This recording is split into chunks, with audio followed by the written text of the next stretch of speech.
The laughter started low, almost polite. The way cruel people laugh when they want you to know they're laughing at you but don't want to be caught doing it.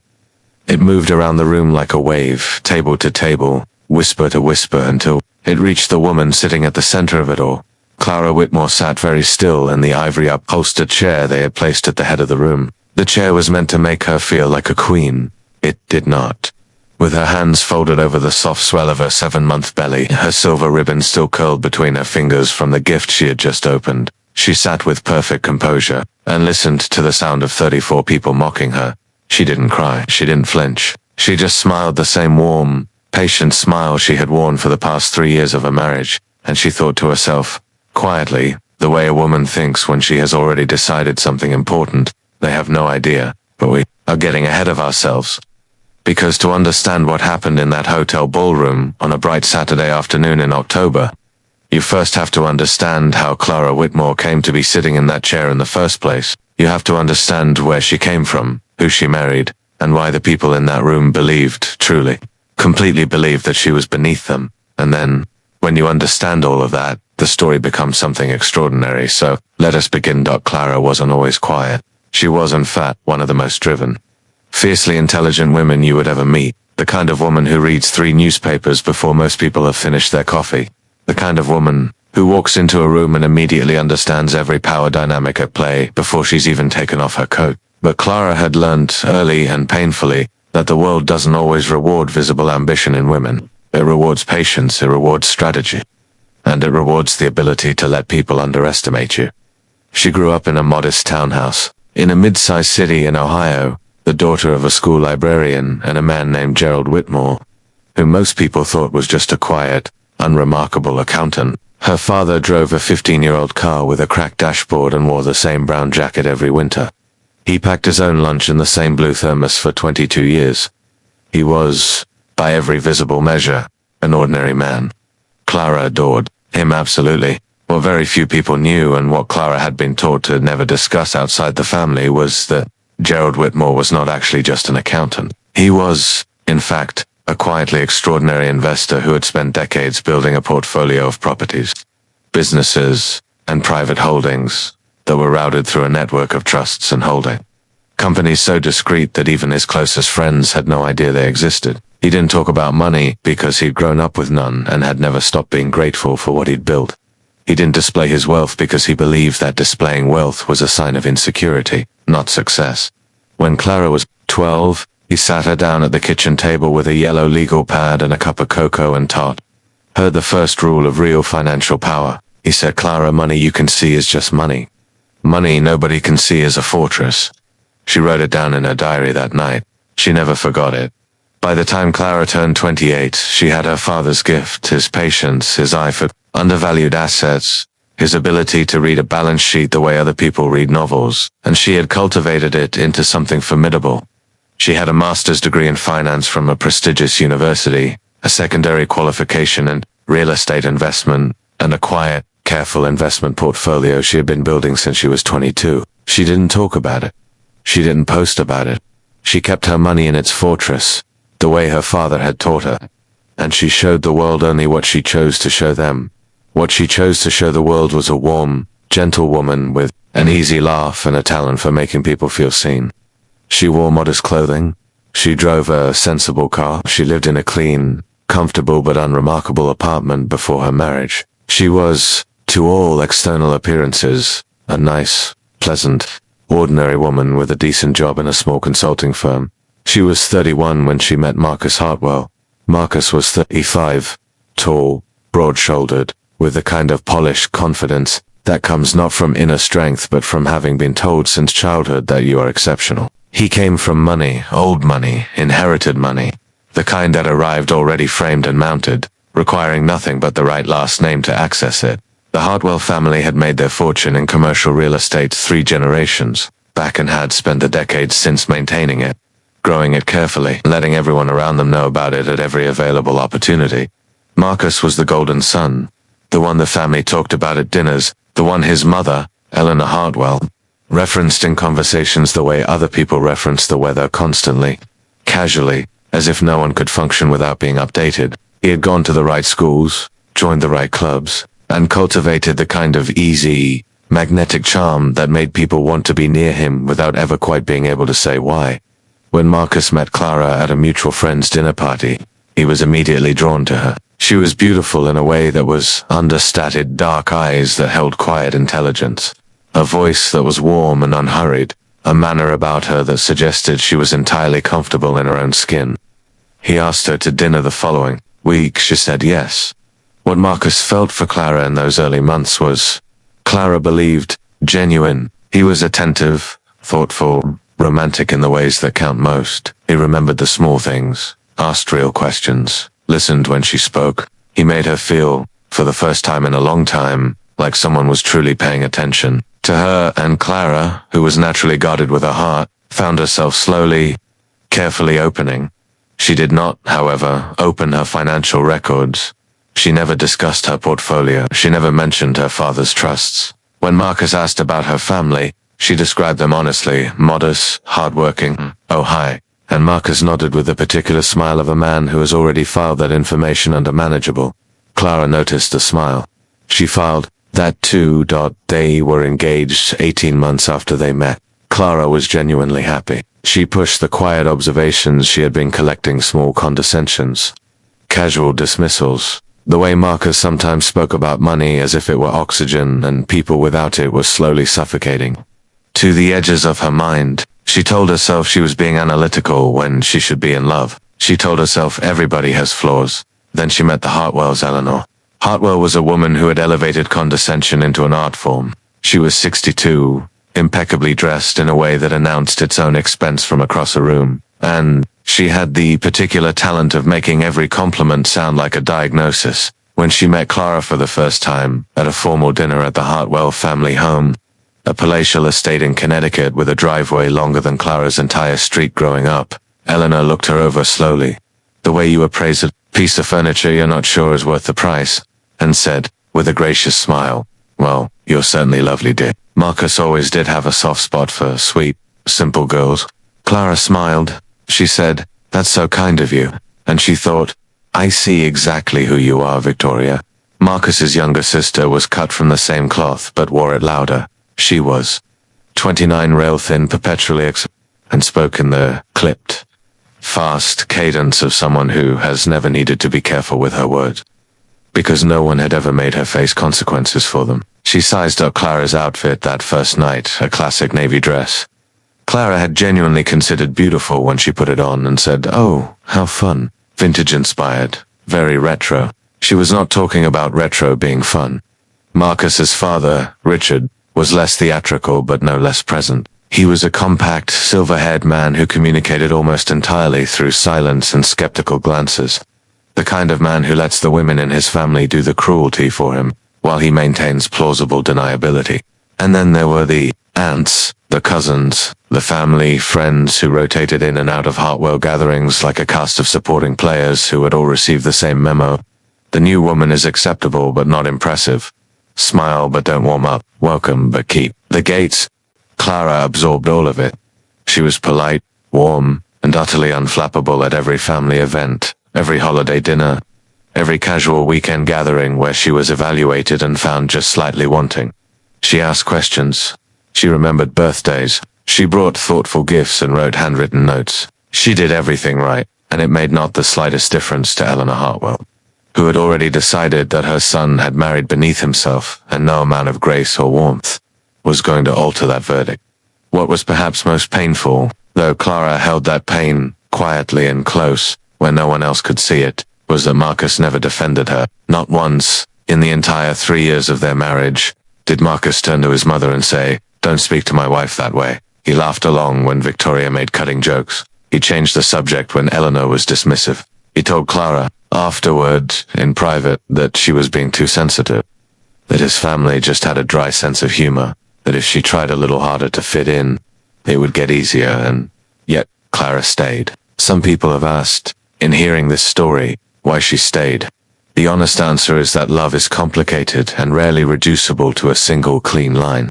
She loved Marcus, or at least she loved the version of Marcus she had believed in before. The marriage, he held on to threads of that man through the first year, and the second.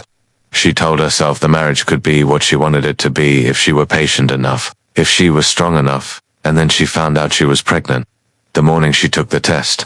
Alone in their bathroom at 6:15. While Marcus slept, she sat on the edge of the tub for a long time, the positive result in her hand, and she felt two things simultaneously. The first was a deep, flooding joy, the kind that reases from somewhere below thought and logic, the kind that doesn't ask permission. The second was a quiet, clear-eyed reckoning. She placed both hands on her belly, which was still flat, and she made herself a promise that had nothing to do with Marcus, or Eleanor, or the Hartwell family, or what any of them thought of her. Promised her child that she would always have a fortress ready. She told Marcus that evening. He was happy, visibly, genuinely happy, in the way that reached his eyes, and for a few weeks. Things between them were warm and tender in a way they hadn't been in over a year. He was attentive. He put his hand on her belly even before there was anything to feel. He talked about names. But old patterns have deep roots, and by the second month they had begun to creep back. Marcus started staying later at the office. Not suspicious late, just absent late. The kind of absence that is its own message, when a man stops trying to be present even when it costs him nothing. He left the prenatal appointment decisions to Clara, told her to handle the nursery however she wanted, and began treating the pregnancy as something that was happening to her rather than with her. Eleanor, meanwhile, announced that she was planning the baby shower. She did not ask Clara. She announced it at a Sunday dinner, over the lamb, in the tone of someone presenting a fait accompli. She said she had already selected the venue. She had a vision.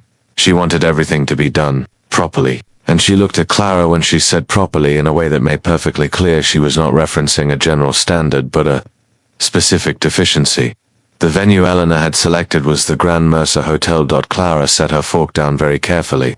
She said, "What a beautiful choice," and she smiled that patient, warm, composed smile while under the table. Her free hand rested on the swell of her belly, and something inside her that had been building for 3 years settled into a final, quiet certainty.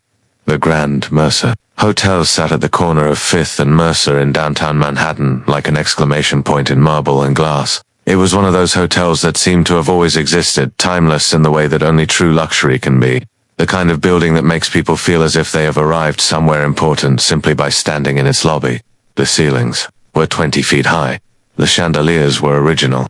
The carpets were so thick and so perfectly maintained they made every footstep feel like a confidence. It had a Michelin-starred restaurant, a rooftop bar that appeared on every list of the city's most beautiful views, and a grand ballroom on the 4th floor that had hosted weddings, galas, corporate events, and celebrations of every variety. For nearly 90 years, Eleanor Hartwell had held her 20th anniversary party in that ballroom. She had a sentimental attachment to the place that was inseparable from her sense of self.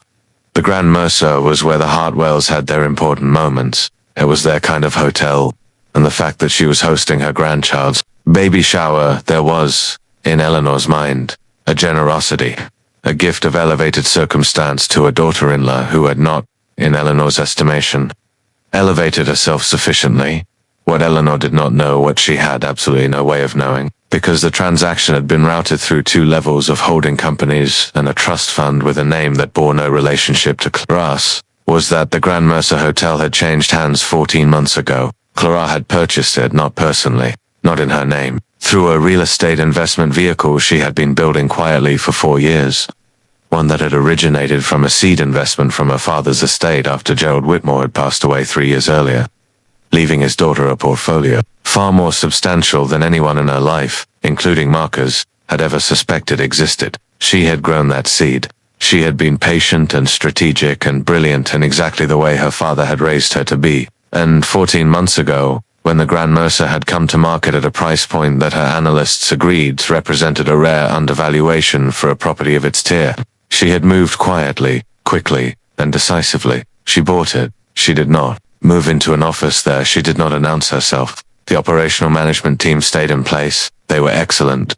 And Clara was not interested in disrupting a functional system. She was a background owner, a silent stakeholder, a name on documents that were stored in a law office in Midtown and never discussed at dinner parties. The hotel manager, a meticulous and deeply professional man named David Kwan, knew exactly who the new ownership entity was. The senior legal and financial team knew. Beyond that, The knowledge went precisely nowhere. When Eleanor booked the ballroom for the baby shower and spoke to the events coordinator about her vision, the coordinator noted the reservation with the same efficiency applied to all bookings. No flags were raised. No special notices were sent. The hotel did not know that the guest of honor at this particular event was, quietly, the person who owned the building they were all standing in. Clara knew, of course, and she had decided, with complete deliberateness, not to mention it. She had her reasons not the planning for the baby shower consumed Eleanor Hartwell for 6 weeks. She involved Victoria extensively and shut Clara out almost entirely, consulting her only on the most superficial decisions. A color preference here, a guest-list confirmation there, while making every meaningful choice herself. The theme was Garden in Bloom, which sounded delightful in theory, but which Eleanor had interpreted in practice as a showcase of extraordinary, ostentatious expense. Towering floral arrangements in blush and ivory that cost more than some people's monthly mortgage payments, a custom dessert table laden with architectural sugar sculptures, monogrammed linens, a string quartet, a champagne tower. Every choice Eleanor made was a statement. It said, "We are the Hartwells. We do things properly. We set the standard." Clara was allocated a table to sit at near the center of the ballroom, the place of nominal honor. She was told when to arrive, what to wear, and how the gift opening would proceed. She nodded to all of it. She thanked Eleanor for her effort, and privately she invited one person Eleanor did not know about, her best friend and most trusted advisor, a woman named Simone Park, who had been Clara's closest friend since her university days and who had, in recent years, also become the managing director of Clara's investment holdings. Simone was the only person in Clara's life who knew everything. She knew about the portfolio, she knew about the Grand Mercer, and she had reacted to Eleanor's choice of venue for the baby shower with a laugh so sharp and sudden that she had nearly choked on her tea. "She booked your hotel for your baby shower," Simone had said, dabbing her eyes, "and she doesn't know. She actually doesn't know." "She doesn't know," Clara confirmed. "What are you going to do?" Clara had been quiet for a moment, one hand resting on her belly. Then she said, "I'm going to let them have their afternoon. I'm going to sit in that chair and open their gifts and let them do what they always do, and then I'm going to let the truth arrive in its own time." Simone had looked at her friend for a long moment. Then she said, "You are the most composed person I have ever met, and also possibly the most terrifying."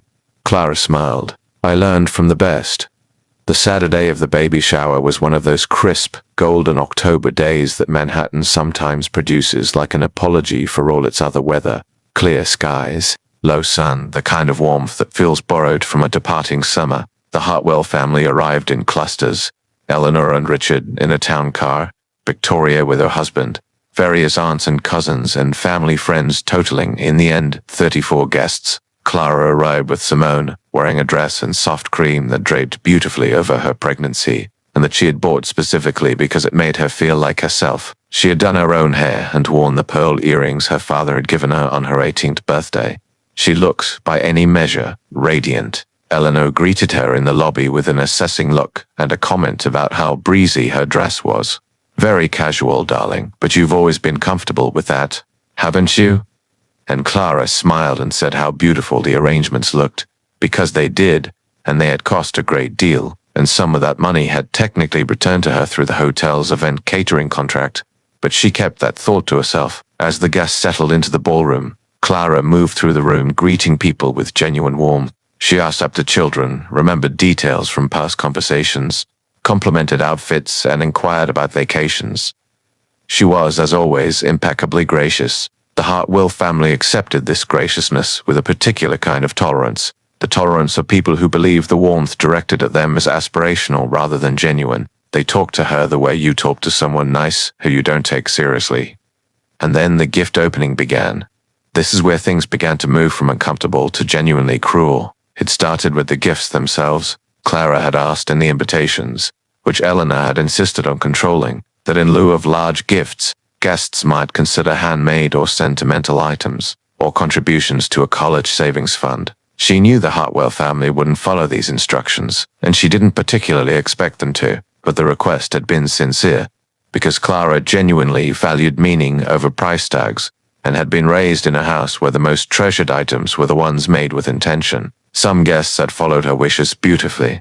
A college friend had knitted a tiny cream blanket with the baby's initials embroidered in the corner. Clara had wept a little opening it, for real, because it was extraordinary. A colleague had painted a small watercolor of the Ohio town Clara grew up in, the street her childhood home was on, the library where her mother worked, the park where Gerald Whitmore had taught a small girl to count compounding interest on autumn afternoons. Clara held that painting for a long moment before setting it carefully aside.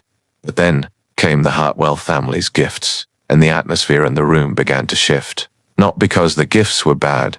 They were expensive, as expected, some of them deliberately showboating, but because of the way they were presented and the way the family reacted to the gifts Clara valued.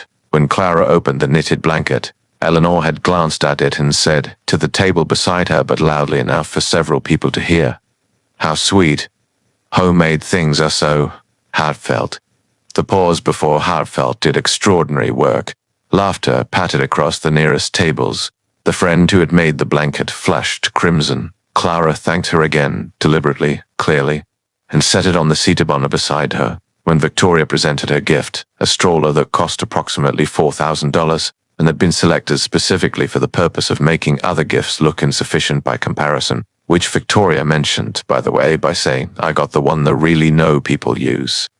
Eleanor began a quiet, running commentary with the aunt beside her about how thoughtful it was that some people understood the importance of starting a child's life with proper things. When Clara opened a modest gift from a family friend, a collection of classic children's books, first editions, which Clara genuinely loved, Eleanor had actually turned to Richard and murmured something. Clara couldn't hear the exact words, but she saw Richard's dry little smile and could fill in the content without difficulty. Then came the moment that the room would later remember as the one where everything changed. An elderly woman named Rose Whitmore, Clara's aunt, her father's sister, had traveled from Ohio specifically for the shower. Rose was 71, soft-spoken, with white hair and the kind of steady, dignified bearing that comes from a life lived honestly. She had wrapped her gift herself in brown paper with a pressed flower on top. Inside was a quilt, a patchwork quilt she had sewn by hand over 3 months, using fabric squares from meaningful pieces of clothing. Clara's baby dress, Gerald's brown jacket, her mother's apron, pieces from Clara's college graduation gown. Every square was labeled in Rose's careful handwriting on a small tag sewn to the fabric. Clara opened it and went absolutely still. The room didn't know what it was looking at. They saw patchwork fabric. Some of them saw exactly what Eleanor and Victoria saw, which was a handmade quilt from an elderly woman from Ohio. And they processed it in the way they processed most things from that direction. With polite tolerance and private condescension, Eleanor looked at the quilt, then looked at Victoria, and smiled a small, private smile that was not private at all. Victoria leaned over to her husband and whispered something that made him glance at the quilt and raise his eyebrows. Across the room, ripples of quiet laughter moved from table to table, low, social, whispered, the kind of laughter that is always directed at something even when no one will admit what that something is. Clara looked down at the quilt in her hands. She found the square made from her father's brown jacket. She ran her thumb across it, and then she looked up and across the room with those dark, steady eyes, and she smiled. And this time the smile was different. It was not the patient smile she had worn for 3 years. It was something else. Something that a person would have to be paying very close attention to detect. Something settled and certain, and quietly, enormously amused. Simone, sitting 2 seats away, caught it. She recognized it immediately because she had seen it once before, years ago, when they were in their 20s and Clara had identified an investment opportunity that everyone else had dismissed as too risky, too unconventional, too small. She had worn that smile for 3 days before the returns came in and proved every skeptic wrong. Simone picked up her glass of sparkling water, took a calm sip, and thought, "It's about to begin." The gift opening continued for another 20 minutes. By the end, Eleanor had organized the gifts into a visible hierarchy of worth. Expensive things in front, modest things pushed to the back, and had made 3 additional comments within Clara's hearing about the importance of giving children the right start, the difference between meaningful gestures and actually useful ones, and how, bless their hearts, some people really do their best. Clara had thanked every single person, individually, specifically, with genuine warmth. She held Aunt Rose's quilt in her lap for the remainder of the opening. Then the afternoon tea began, and the room filled with the social hum of people eating and drinking and congratulating themselves on being at such a beautiful event, in such a beautiful hotel, with such exquisite taste on display. It was during this tea, when people were on their second glasses of champagne and the conversation had loosened and grown louder and more self-congratulatory, that Clara made her move. Not a dramatic move, not a confrontational one, just a quiet conversation with a member of the hotel staff who had been professionally attentive throughout the afternoon and who had, on 2 occasions, given Clara a discreet, respectful nod of recognition. His name was Thomas, and he was the senior ballroom supervisor for the Grand Mercer. He knew exactly who Clara was. He had been briefed by David Kwan, the hotel manager, when the booking came in, because David Kwan was meticulous, and because when the building's owner is attending an event in the building, it is the hotel manager's job to ensure that the owner is treated with the dignity appropriate to her position. What David had not briefed Thomas on, because David had not known, was that the owner had not told the guests at the event who she was. When Clara stepped quietly away from the gift table and found Thomas near the service entrance, she introduced herself by name and said very calmly, "I'd like to speak with David, please, if he's available, and I'd like to do it at the table if possible. There's something I'd like my guests to understand." Thomas didn't hesitate. He was a professional. He excused himself, and within 4 minutes, David Kwan appeared in the doorway of the ballroom. David was a trim, precise man in his mid-50s with silver temples and the composed, unshakable manner of someone who has managed luxury events for 30 years and has encountered virtually every possible situation with equanimity. He scanned the room with the practiced eye of a professional and found Clara immediately. He crossed to her, extended his hand, and said with the exact degree of deference appropriate to the circumstances, "Miss Whitmore, it's an honor to have you with us today. I hope the arrangements have been to your satisfaction." He said it clearly. He said it at a volume that was not loud, but that was not quiet either. The table nearest to Clara, which included Eleanor, Victoria, and 2 of Eleanor's closest friends, heard every word.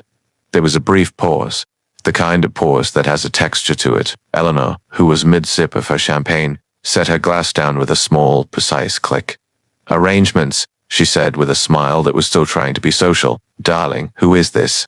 David turned to Eleanor with the smooth, practiced courtesy of a man who has spent his career managing people who think they are the most important person in any room. "And David Kwan, ma'am. I'm the managing director of the Grand Mercer." He paused, just half a beat. "I wanted to personally ensure Ms. Whitmore's comfort today, given her relationship with the property." Silence, not the polite conversational pause kind of silence, but the kind that radiates outward in concentric rings, pulling other conversations down into it. Victoria stopped speaking mid-sentence. 2 aunts across the room looked up from their plates. "Her relationship with the property," Eleanor repeated. Her voice was entirely level, but her eyes had sharpened considerably. "What relationship is that?" David Kwan looked briefly, almost imperceptibly, at Clara. Clara looked back at him with the same quiet, settled expression she had worn all afternoon. Then she said in the gentlest, most conversational tone imaginable, "I own the hotel, Eleanor." The room took approximately 4 seconds to process this. 4 seconds of absolute, crystalline silence in which 34 people, who had just spent the better part of an hour performing a social theater of superiority at the expense of the woman sitting at the center of their circle, understood simultaneously that something had shifted fundamentally beneath their feet, and then the silence shattered. It didn't shatter into outrage or protest.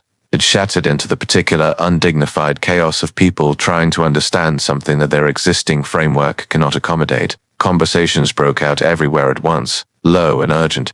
People turned to each other with wide eyes and urgent whispers. Several people looked at the hotel manager as if waiting for him to correct himself. Victoria said, "I'm sorry, what?" with a laugh that was about 40% genuine bafflement and 60% defense mechanism. Eleanor Hartwell sat very still. She was, to her credit, not a woman who panicked visibly. Her face had gone from condescension to calculation in the time it takes a person to draw breath, but there was something underneath the calculation, something that had never been visible on Eleanor's face in the 3 years Clara had known her, and it was the particular, queasy recognition of a person who has just realized they've been playing a game they didn't know they were in. "You own the hotel," Eleanor said slowly, as if testing the words for structural integrity. I do, Clara said. 14 months now. It was a sound investment. The Grand Mercer is an extraordinary property. She paused and looked around the room, at the 20-foot ceilings, the original chandeliers, the floral arrangements Eleanor had selected from the hotel's premium catalogue. You have beautiful taste, Eleanor. You chose a lovely venue. Simone, 2 seats away, was looking at the far wall with the expression of a woman exercising heroic levels of self-control. Victoria had set her fork down. That's not, you can't actually, how would you even? She stopped. Started again. You're a consultant.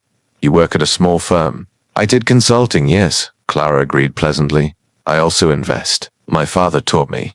Quietly. Marcus, who had been seated at the far end of the family table and had not made a sound since David Kwan's introduction, was now staring at his wife with an expression that was difficult to categorize. It wasn't disbelief exactly. It was something more complicated. A kind of vertigo. The sensation of a floor he was certain was solid, turning out to be constructed differently than you'd assumed. He had never, not once in 4 years, asked Clara in any real detail about her finances. He had assumed with the casual arrogance of a man who had always had money that there was nothing worth asking about. He was now doing rapid, painful mathematics in his head. How much, he said, not to the room. To Clara, directly, in a low voice that carried more than he intended. Clara looked at her husband. For a moment, just a moment, something moved across her face that was not the composed, patient expression she had worn for years. It was older than that. Quieter, grief-adjacent. The way things are when you look at a person and see clearly, without anger, without drama, simply see who they really are. Enough, she said, more than enough. And then she turned back to the room and said, with the effortless graciousness of a woman who has always known exactly what she's doing, I hope everyone is enjoying the afternoon. I thought it was a beautiful event. Thank you truly for being here to celebrate. What followed was one of those social afternoons that people who were present never quite recovered from, in the way that certain memories stay faintly radioactive long after the event that created them. The Hartwell guests attempted with varying degrees of success to recalibrate. Some did it by becoming suddenly, aggressively warm toward Clara, pulling their chairs closer, leaning in with questions, offering lavish retroactive compliments about how remarkable and impressive she was, how they had always known there was something special about her. Clara accepted all of this with such genuine, uncomplicated graciousness that it somehow made the people offering it feel worse rather than better. Others, the more honest ones, or perhaps just the less practiced ones, simply couldn't find the right register and went quiet, eating their petit fours with a concentration of people who have run out of safe conversational topics. Victoria was silent for a long time. When she finally spoke, when she leaned across the table and said, with an attempt at lightness that fell considerably short of his target, "Well, I had no idea, clearly. You're quite full of surprises." Clara looked at her and said simply, "You never asked, Victoria. None of you ever did." It was not a dramatic line. It was not delivered with heat or bitterness. It was just true, and its truth was the thing that made the room go quiet again. Eleanor asked, around the middle of the afternoon, when the party was thinning and several guests had already made their careful exits, whether she could speak to Clara privately. They moved to a quiet corner of the ballroom near a window overlooking Fifth Avenue, the October light coming through gold and low. And Eleanor sat very straight and very composed and said, "I think there are things we should perhaps have done differently." Clara waited. "I want you to know," Eleanor continued, with the particular difficulty of a woman who rarely apologizes, and was finding the mechanics of it unfamiliar, that my intentions were always, I wanted the best for Marcus, for the family. "I know," Clara said. "I didn't know." "No," Clara agreed. "You didn't." But Eleanor, and here she paused, and her voice remained gentle but gained a precision that left no room for misunderstanding. "You didn't treat me the way you treated me because of what I had or didn't have. You treated me that way because you decided very quickly that I wasn't good enough for your son. And you never revisited that decision, no matter what I did or how I tried. That's what I want you to sit with, not the hotel, the years." Eleanor Hartwell looked at her daughter-in-law for a long, unreadable moment. Then she looked away, out the window, at the gold-lit street below. She didn't say anything for a while. When she finally spoke, her voice was slightly different. Not humbled exactly, because Eleanor was not a woman who did humble easily, but diminished in some way.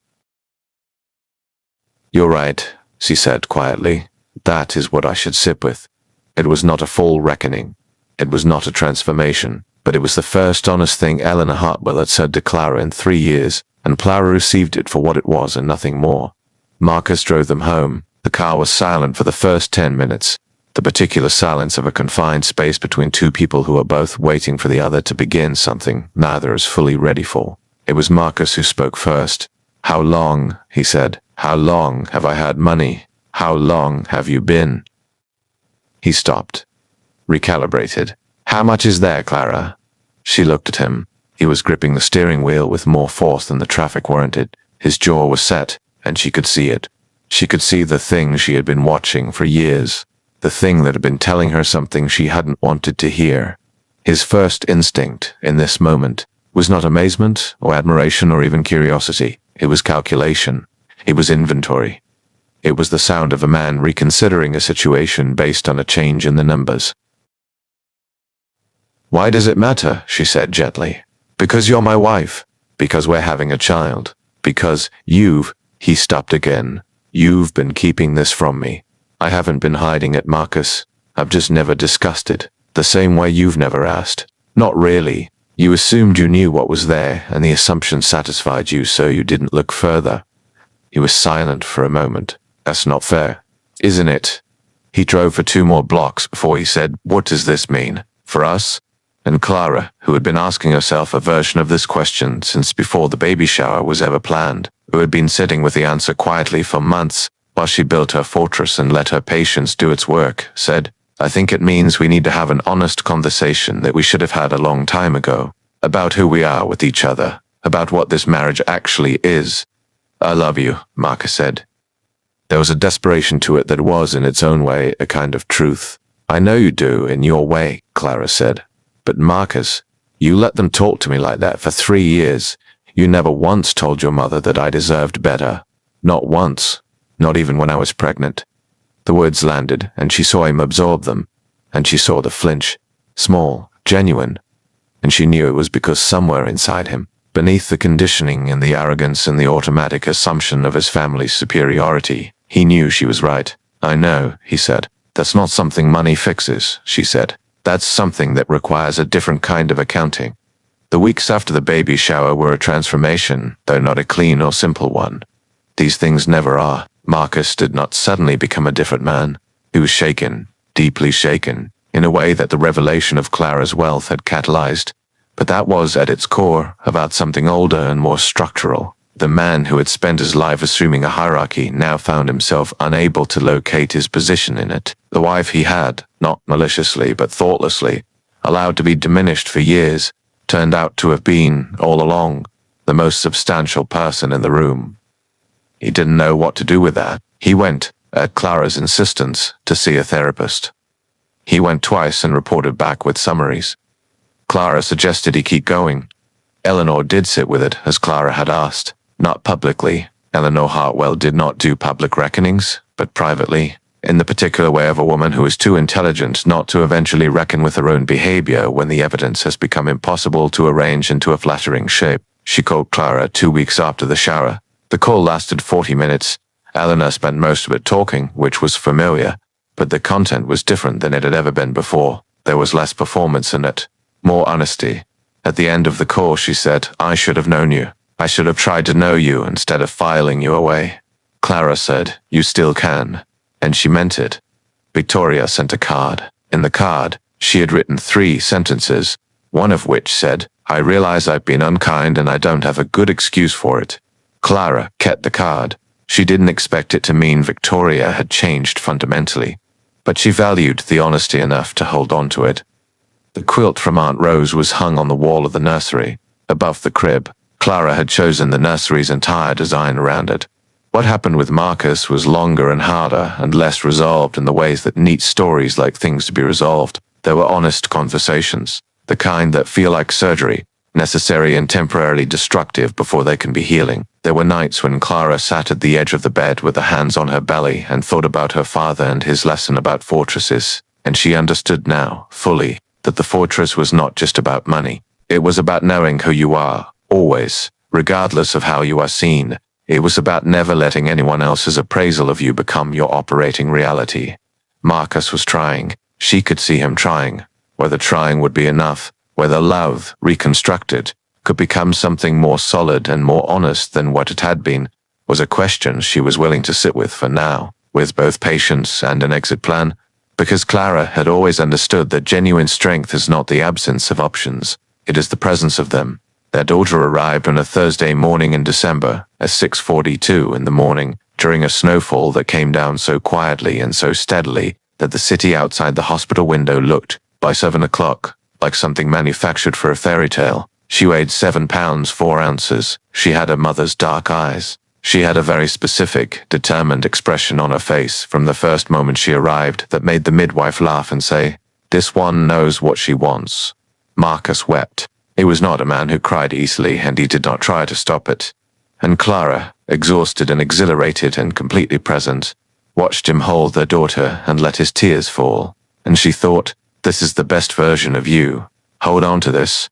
They named her Violet Gerald Hartwell Whitmore. The Gerald was Clara's choice, and Marcus didn't question it for a single second. When Aunt Rose came to visit 2 days after the birth, she held baby Violet in the crook of her arm and sang the same song she had sung to Clara when Clara was small. And Clara lay in the hospital bed and listened with her eyes closed and thought of her father's brown jacket sewn into a quilt that was already hanging in her daughter's room. "Money, you can see, is just money," Gerald Whitmore had said, at a kitchen table in Ohio on an ordinary evening a long time ago. Money nobody can see is a fortress. Clara had learned that lesson well, but sitting in that hospital room with snow falling outside and her daughter breathing in her aunt's arms, and the rest of her life beginning its newest, most important chapter, she understood something her father had perhaps also meant, but never said directly. The fortress is not the point. The fortress is what gives you the freedom to love without desperation. To stay because you choose to, not because you have to hold your ground without screaming, to let the truth arrive in its own time and its own way, to sit in a room full of people who have underestimated you and smile, not because you're weak, but because you know something they don't. The Grand Mercer Hotel had its busiest fourth quarter on record that year. The ballroom was booked every weekend through the new year. David Kwan sent Clara a quarterly report with a note that said, "The property continues to perform exceptionally." She replied with a thank you and a question about the boiler system on the east wing that needed upgrading. He appreciated the specificity. Eleanor came to the hospital and held Violet for a long time without saying much. When she finally gave the baby back, she looked at Clara with an expression that had, at last, no performance in it at all. It was just a woman who had misjudged something important and knew it, standing on the other side of a consequence. "She's remarkable," Eleanor said. "She will be," Clara agreed. "I'm going to make sure of it." Victoria came 2 days later with an extremely expensive baby outfit that was genuinely beautiful, and a bunch of wildflowers she had, it appeared, actually picked herself from a florist's loose display, because she thought they were prettier than the arranged bouquets. Clara put the wildflowers on the windowsill. They were, months later, at a family dinner that was quieter and more honest than any family dinner that had preceded it. One of the aunts, the one who had laughed along at the baby shower, and who had clearly been doing some private accounting of her own since then, asked Clara, with the careful casualness of a question that was not casual at all, "Did you always know, when you came to that shower, did you know it would happen the way it happened?" Clara looked up from her plate. Violet was in Marcus's arms across the table, examining his face with the patient, systematic attention of a very new person, determining whether the world is trustworthy. Marcus was letting her hold his finger and singing something quietly under his breath. "I knew the hotel was mine," Clara said. "I didn't orchestrate the rest. I didn't ask David to come out when he did. He was just being professional." She paused. "I suppose I knew that the truth was there, and I trusted it would come out on its own if I was patient. And if it hadn't?" The aunt pressed. "If David hadn't said anything, would you have just let it go?" Clara considered this. Then she smiled. The smile that Simone would recognize, the one that was not the patient smile, not the composed social smile, but the older and quieter one that came from somewhere completely her own. "I would have let that particular truth wait longer," she said. "But I've learned that truths don't actually wait forever. They just wait until the moment they're most needed. My father taught me that. He taught me a lot of things." She picked up her glass. He was an extraordinary man, drove a 15-year-old car, and packed his lunch in the same thermos every day for 22 years. She let that sit for a moment, just long enough. He also quietly owned 47 commercial properties across 6 states. But that, she said with the warmth and the patience and the iron underneath it all, the inheritance that had nothing to do with money and everything to do with who Clara Whitmore had always been, was not the point. There are women who fight loudly, whose battles are visible and dramatic, who claim their space with noise and declaration. There is tremendous power in that, and it should never be diminished. But there is another kind of woman, the kind Clara was, the kind her father had raised her to be, who fights quietly, who builds while others assume she is sitting still, who sits in the chair they put her in, holds the quilt they laughed at, and waits with complete serenity for the moment when the floor beneath their assumption falls away. The Grand Mercer Hotel still stands at the corner of 5th and Mercer, all marble and glass and towering certainty. On the 4th floor, the ballroom is still the most beautiful room in the building. The chandeliers are still original.